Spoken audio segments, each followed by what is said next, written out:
Next topic चलेगा विद्युत ऊर्जा का। और ये विद्युत ऊर्जा होता क्या है? जैसे हम लोग ऊर्जा पढ़े हैं कि कार्य करने की क्षमता को ऊर्जा कहते हैं या कार्य करने की शक्ति को ऊर्जा कहते हैं। जैसे ये चाक यहाँ से यहाँ तक उठा के ले जाएं तो हमने जितना कार्य करा है वही क्या है? ऊर्जा है। ऐसे ही इस ऊर्जा के आगे विद्युत शब्द लग गया। कौन सा शब्द? विद्युत। और जब ऊर्जा के आगे विद्युत शब्द लग जाए इसका मतलब है कि अब यहाँ पे विद्युत कार्य करेगी। अभी मैंने इस चाक को यहाँ से यहाँ तक ले गया, मैंने कार्य किया और इस कार्य को करने में ऊर्जा व्यय हुई, ऊर्जा खर्च हुई। लेकिन जब विद्युत ऊर्जा की बात करेंगे तो यहाँ पे कार्य करने के लिए विद्युत को काम करना पड़ेगा। अब विद्युत को काम करने में जो ऊर्जा व्यय होगी उसी को क्या कहेंगे? विद्युत ऊर्जा। विद्युत को काम करने में कब ऊर्जा व्यय होगी? जब आवेश प्रवाहित होगा। सीधी सी बात है, मोटर चलाना है, आवेश प्रवाहित करो, ऑटोमेटिक धारा बहने लगेगी और धारा जहां बहेगी वहां पर मोटर चलने लगेगा। तो याद रखना, विद्युत धारा का कारण क्या है? आवेश को प्रवाहित कराना। आवेश जैसे ही प्रवाहित कराएंगे विद्युत धारा बहेगी और विद्युत धारा बही तो समझ लो कि हम फैन भी चला सकते हैं, मोटर भी चला सकते हैं, विद्युत बल्ब भी जला सकते हैं, कुछ भी कर सकते हैं, टुल्लू भाई भी चला सकते हैं। तो विद्युत आवेश प्रवाहित होने के कारण जो ऊर्जा व्यय होती है उसे हम विद्युत ऊर्जा कहते हैं। अब जरा ध्यान देना, आवेश प्रवाहित होगा, धारा बहेगी और धारा बहेगी तो मोटर चलेगा, मोटर चलेगी तो ऊर्जा व्यय होगी, है ना? ऊर्जा क्या होगी? व्यय। तो चला कौन पहले? आवेश। आवेश नहीं चली होती तो धारा नहीं बहती तो मोटर नहीं चलता। तो हम मेन आवेश को उठाएंगे। चला कौन पहले? मेन रीजन कौन है भाई? अगर चोरों का गुप पकड़ा जाता है तो मेन चोर इसमें से कौन है? लीडर पकड़ते हो। ऐसे ही विद्युत ऊर्जा में ऊर्जा तो खर्च हो रही है, लेकिन खर्च करने का कारण क्या है? आवेश। आवेश नहीं चलेगा कुछ नहीं होगा। तो विद्युत आवेश प्रवाहित होने के कारण जो ऊर्जा व्यय होती है उसे हम विद्युत ऊर्जा कहते हैं। ध्यान देना, विद्युत आवेश प्रवाहित होने के कारण जो ऊर्जा व्यय होती है उसे विद्युत ऊर्जा कहते हैं। इसे W से प्रदर्शित करते हैं। किससे प्रदर्शित करते हैं? इसे W से प्रदर्शित करते हैं। अब यहां देखो, विद्युत ऊर्जा को किससे? क्योंकि ऊर्जा किस पर निर्भर करता है? कार्य पर। कार्य करने की शक्ति को ऊर्जा कहते हैं। तो ऊर्जा को कार्य में, कार्य को ऊर्जा में बदला जा सकता है। इसलिए विद्युत ऊर्जा को भी W से, कार्य को भी W से प्रदर्शित करते हैं। तो यहां पर देखिए, आपने एक सूत्र पढ़ा है अच्छे तरीके से, V बराबर होता है W अपान Q। पढ़े हो? क्यों? ध्यान से देखते रहिए। से तिर्यक गुणा करोगे W बराबर मिल जाएगा V इंटू Q। मिलेगा नहीं मिलेगा? अब जब ये मिलेगा तो इसे हम समीकरण 1 का नाम देंगे। ये सभी सूत्रों का मसीहा है। इससे हम 4 सूत्र और निकालने वाले हैं। हमने उस दिन पढ़ाया था ओम का नियम पिछली क्लास में।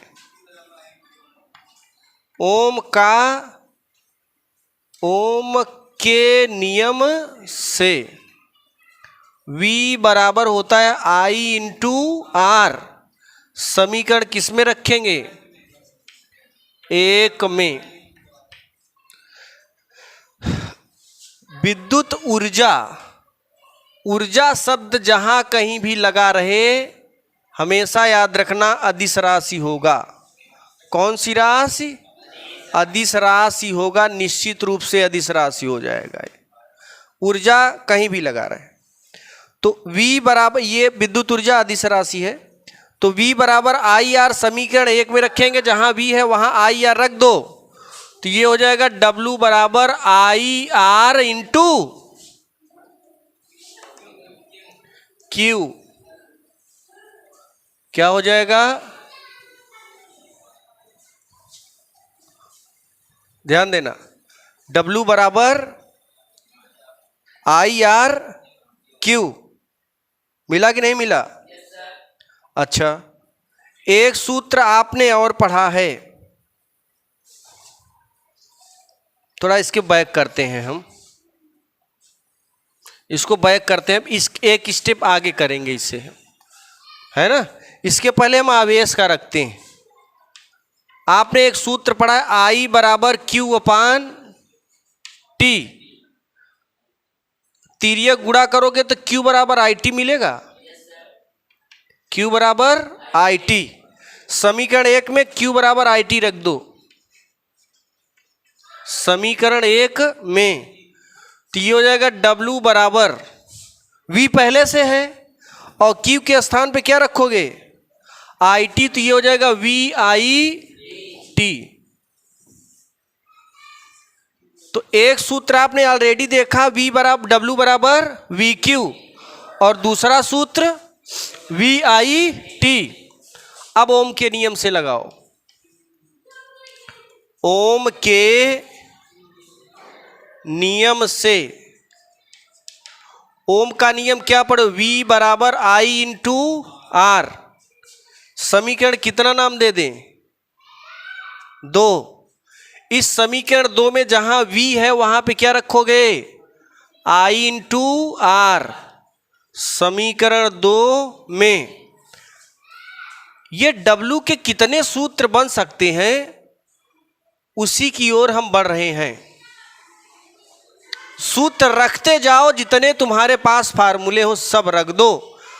तो W के कितने फार्मूले बन सकते हैं, विद्युत ऊर्जा के कितने बन सकते हैं, उसी को हम यहां निकाल रहे हैं, क्योंकि सबका कहीं ना कहीं उपयोग है।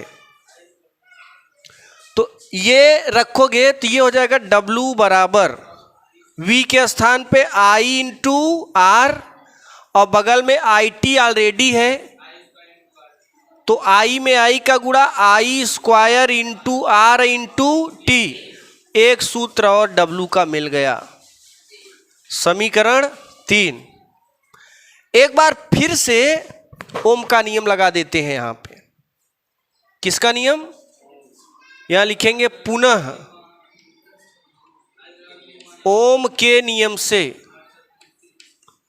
ओम के नियम से देखो, फिर से ओम का नियम लगाओगे तो वही सूत्र है V बराबर I इंटू R। यही है। यहां से किसकी वैल्यू निकालोगे? I की निकाल लो। I की निकालोगे R भाग में चला जाएगा, तो I बराबर हो जाएगा V बाई, या I बराबर V बाई R। समीकरण किसमें रख दें? देखो एक एक मिलता जा रहा है, उसमें हम रखते जा रहे हैं, अगला मिलता जा रहा है। ठीक, अब जहां पर I है यहां, वहां पर रख दो V बाई R। तो ये हो जाएंगे W बराबर, रखोगे तो I स्क्वायर है, आई की वैल्यू वी बाई आर रखोगे तो V square by R square को आर इंटू आर लिख सकते हो। और बगल में क्या है R into T. R into R इसलिए लिखा क्योंकि आर से हमें आर को काटना था, इसलिए मैंने लिखा है। अब यहां मिल गया हमको, हमें मिल गया ये W बराबर V square by R into T. एक सूत्र ये भी मिल गया। कितने मिले? 1 2 3 4। जितने भी इन बॉक्स में हैं सब फार्मूले हैं।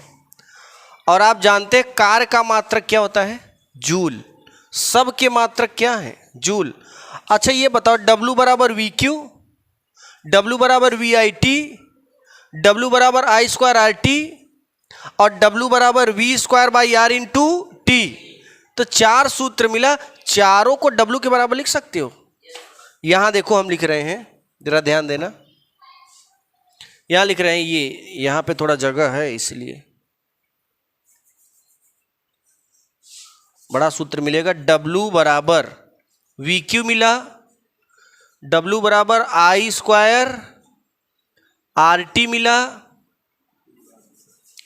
W बराबर वी आई टी, W बराबर I square R T, W बराबर क्या मिला? V square by R into, देखो W बराबर वी क्यू मिला, फिर W बराबर वी आई टी मिला, फिर W बराबर आई स्क्वायर आर टी मिला, फिर W बराबर V square into T by R मिला।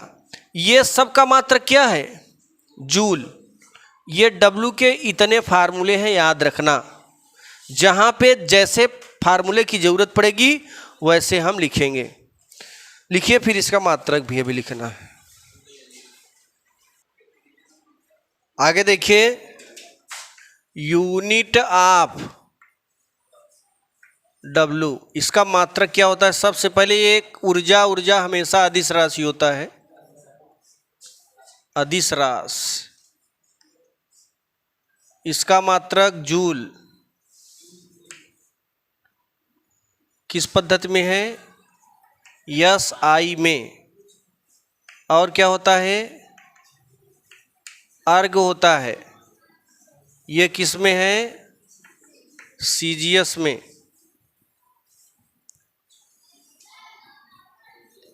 आगे देखिए, और कार्य का मात्रक क्या होता है? Newton into metre. ये किस में है? या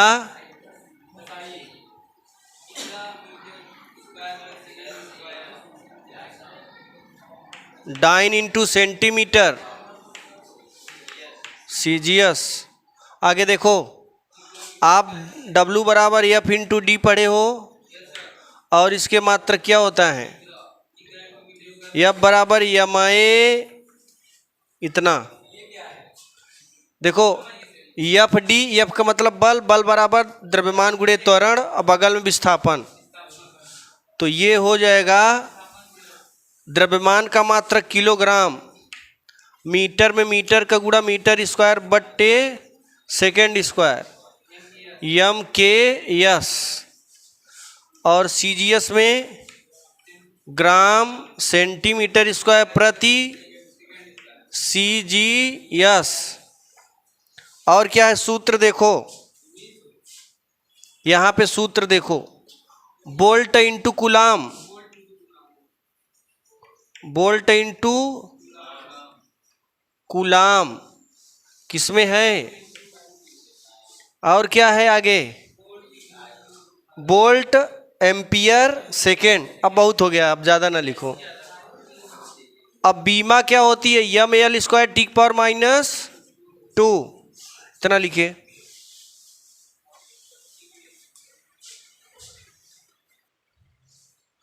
अब देखिए, उष्मीय ऊर्जा HE, हीटिंग एनर्जी। अभी आपने विद्युत ऊर्जा पढ़ा, विद्युत के द्वारा अब उष्मा उष्मा मिलेगी कहाँ से? विद्युत से। जैसे जो हीटर होता है, हीटर में जो लगे तार होते हैं नाइक्रोम के बने होते हैं, क्योंकि वो उच्च प्रतिरोध का है, उच्च गलनांक का है। उसको जैसे ही इलेक्ट्रिसिटी दोगे वो गुस्से में गर्म होके उसमें उष्मा देगा, गुस्से में गर्म हो जाएगा, लाल हो जाएगा और क्या निकालेगा? उष्मा। और फिर गुस्सा में सब्जी पका देगा, दाल पका देगा, चावल पका देगा, है ना, रोटी पका देगा। इस तरीके से वो जो है इतनी उष्मा निकालेगा कि जितना लोग उसके सामने जाएंगे सब पक जाएंगे। तो कहने का मतलब है उष्मा द्वारा प्राप्त ऊर्जा को उष्मीय ऊर्जा कहते हैं। जरा ध्यान देना, उष्मा द्वारा प्राप्त ऊर्जा को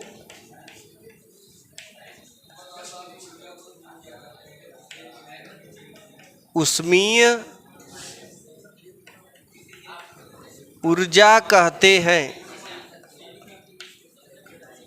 उष्मा द्वारा प्राप्त ऊर्जा को उष्मीय ऊर्जा कहते हैं।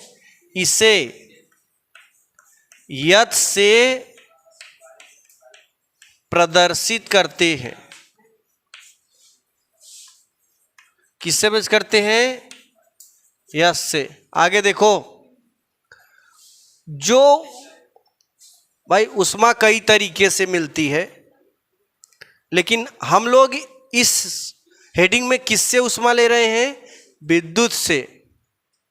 आग जला दोगे उससे भी उष्मा मिलेगी, उससे भी खाना पकेगा, खाना बनेगा। लेकिन यहाँ पे जो हम खाना पका रहे हैं वो विद्युत के हीटर से पका रहे हैं, क्योंकि हीटर भी क्या देता है? उष्मा। तो उष्मा द्वारा प्राप्त ऊर्जा को क्या बोलते हैं? उष्मीय ऊर्जा। अब देखो, आप जरा, आप जानते हो 1 कैलोरी बराबर होता है 4.2 जूल के। 1 कैलोरी बराबर 4.2 जूल के। 1 जूल की वैल्यू निकाले तब 1 जूल की वैल्यू निकालो तो 1/4.2 कैलोरी। उल्टा कहीं कहीं आप देखेंगे या 1 कैलोरी बराबर 4.18 जूल। तो दशमलव के बाद ये क्या है? 5 से अधिक है तो इसमें 1 अंक जुड़ जाएगा। या फिर 1 जूल बराबर क्या हो जाएगा? 1/4.18 कैलोरी। ये भी होता है, ये भी होता है।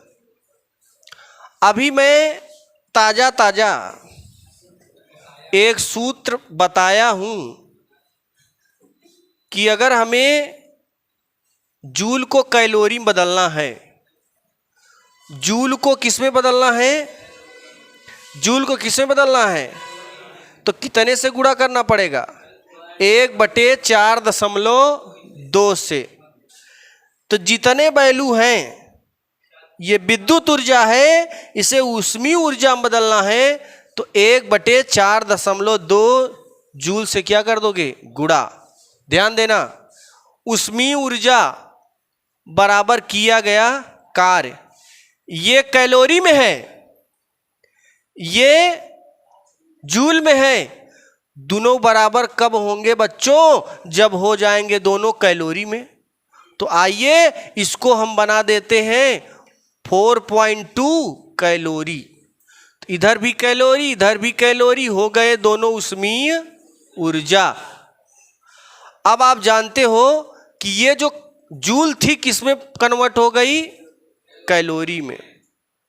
ध्यान देना, ये W जूल बराबर, देखो W जूल बराबर 1 जूल बराबर क्या होता है? 1/4.2 कैलोरी। 1 जूल के स्थान पे 4.2 कैलोरी है, बगल में क्या है? W। तो ये W का 1 में गुणा W/4.2, तो ये बताओ W किसके बराबर हो गया? इतने के। और यही W किसके बराबर मैंने कर दिया? क्योंकि सारी ऊर्जाएं एक दूसरे के बराबर होती हैं। अब देखना आगे, देखिए मैंने अभी ये W के 4 सूत्र बताए, 1 2 3 4 चारों रखेंगे यहाँ। W बराबर H बराबर W के स्थान पे क्या रखोगे? VQ, और नीचे क्या रखोगे? 4.2। फिर बराबर W के स्थान पे VIT अपान 4.2। फिर बराबर I स्क्वायर RT अपान 4.2, है ना, बराबर V square upon R into T. ये सारी वैल्यू किस मात्रक में कन्वर्ट हो गई बच्चों? This is a calorie. किसमें? कैलोरी। 1 KCl 1 किलो कैलोरी बराबर 1000 कैलोरी होता है ना। तो अगर कहीं पे किलो कैलोरी वाला मैटर आ जाए तो इतना, और 1 कैलोरी बराबर 10 के घाते -3 किलो कैलोरी होगा कि नहीं? तो ये किलो कैलोरी को कैलोरी में बदलना है तो ये लगाइए। अगर 1 कैलोरी को किलो कैलोरी में बदलना है तो ये लगाइए। तो ये हम लोगों को उष्मीय ऊर्जा मिल गया। उष्मीय ऊर्जा मिल गया। उष्मीय ऊर्जा, उष्मा द्वारा प्राप्त ऊर्जा को उष्मीय ऊर्जा कहते हैं। इसे H से वर्णित करते हैं। H के कितने सूत्र मिल गए? इतने। ऐसे ही W के भी ढेर सारे मिले हैं, 4। H के भी मिल गए। तो दोनों का काम हुआ। इसके मात्रक क्या होंगे? कैलोरी। बड़ा मात्रक किलो कैलोरी, छोटा मात्रक कैलोरी, बड़ा मात्रक लिखो। पहले से R था तो वहाँ पे R की जगह बैठ गया, इसलिए हाथ से